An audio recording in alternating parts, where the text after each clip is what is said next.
This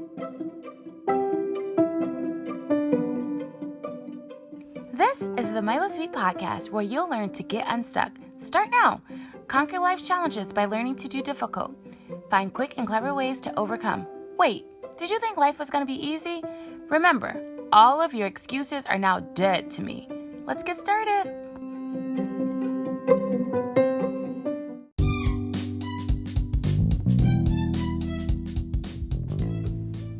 Guess what time it is? It's time for you to hit the subscribe button and find just 1% that you think will benefit from this.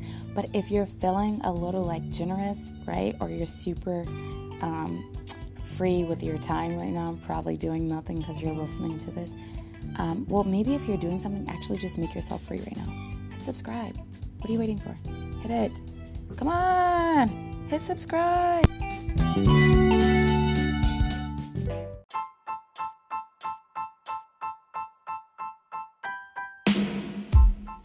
Super important. Is there anything that helps you be consistent? I mean, you draw motivation from a lot of different places. I remember when I first started my business, a big inspiration for me was my grandmother. She was the person who's always believed in me, and we've always had a really close relationship. And I can just remember talking with her a lot early. When she passed, it was definitely tough on me, but you learn how to get different places of inspiration. Today I have 3 kids, so that's a lot. Yeah, I definitely. Me too. Okay. Yeah, so you know what it's like to be able to wake up every day and know why you get up and do what you do. So it's really easy to kind of look into their eyes and see that you're there for them. So it's a good reason to get up every day, even when it's hard. So tell me now, I actually just want to pivot for a second because I didn't realize you had 3 kids. What is it like, I don't know, to parent right now doing everything? Like, is there anything that's changed or that's super fun or that's really weird? I'm very curious. For me, things are mostly the same. They're just a little bit more intense. I work from home most of the time. I only really go out when I have a shoot or things like that, but I do a lot of video editing at home. So my schedule's flexible. When the kids aren't in school, they're home with me.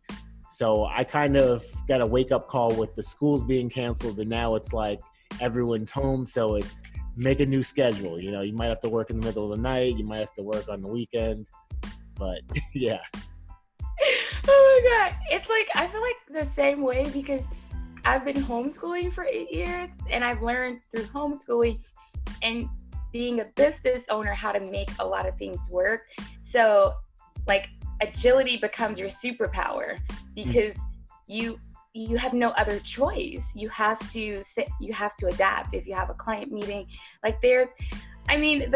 just reflecting on the craziest things I've done. I've taken my kids to probably every client meeting. That was 3 kids. What was I thinking, right? When you think about it, but it's if you really want something really bad, you'll just figure out a way to do it. And so I think that that's interesting that you said not much has changed, but the intensity is there. I find that I get little amounts of venting mechanisms or social exchanges throughout the day that I no longer get. And I had more of an adventurous schedule. I like to hike, and we like to go running, and just do silly things like how many cartwheels can you do across the soccer field? And, it's just fun. It might not be for very long, but that's a huge part of our day adventure. And so not having that, I love my neighborhood, but after you walk it so many times in a day or a week, you're like, dude, I want to go somewhere else.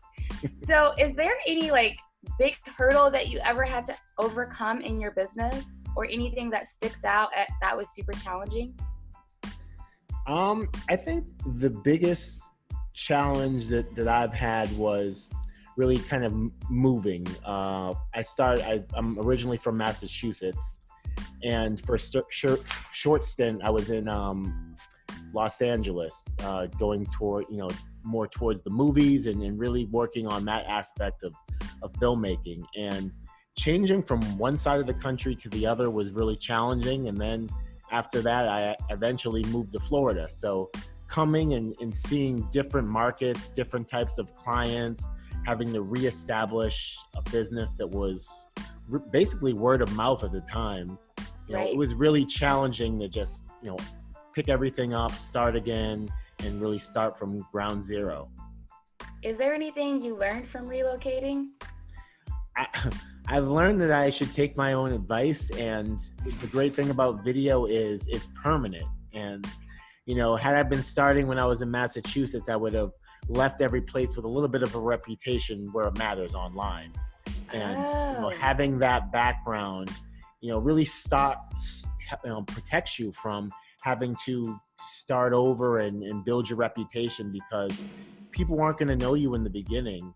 And, you really have an opportunity to make a digital fingerprint online by creating videos and all types of content that show you in action and show what you do. Yeah, that's actually really important, because I didn't value that. When I got into real estate a couple years ago, I was just very much so in my circle groups and just knew how to network face to face. So I really felt no need for being online or social media or networking digitally. And now, the last year, I saw the benefit of it, because like I said, I'm homeschooling. Your time is very limited. Just a lot that goes into that. And then having just 3 kids, if you didn't homeschool, it's a lot that goes into that. But I was working on that at my own pace. And when everything hit with the pandemic, it was like, whoa, you've been in the same place digitally for 1 year and everything else has moved along. And that was a wake-up call for me. It was very painful, because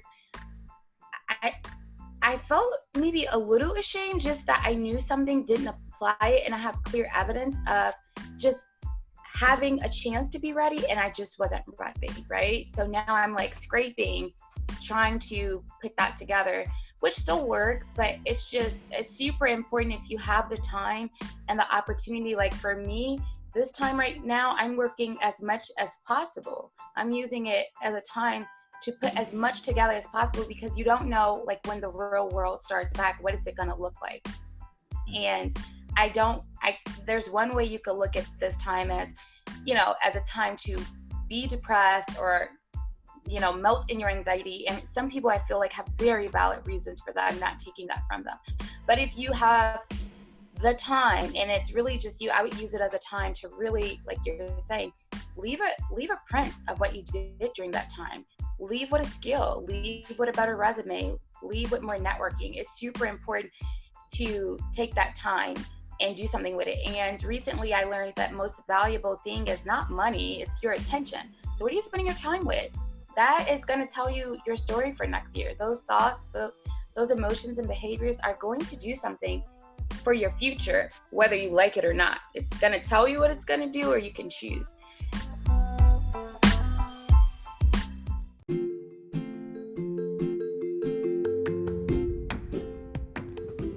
All right, that's another episode in the books. Hello? I said it's over. Why are you still listening? Like, seriously, the episode is over.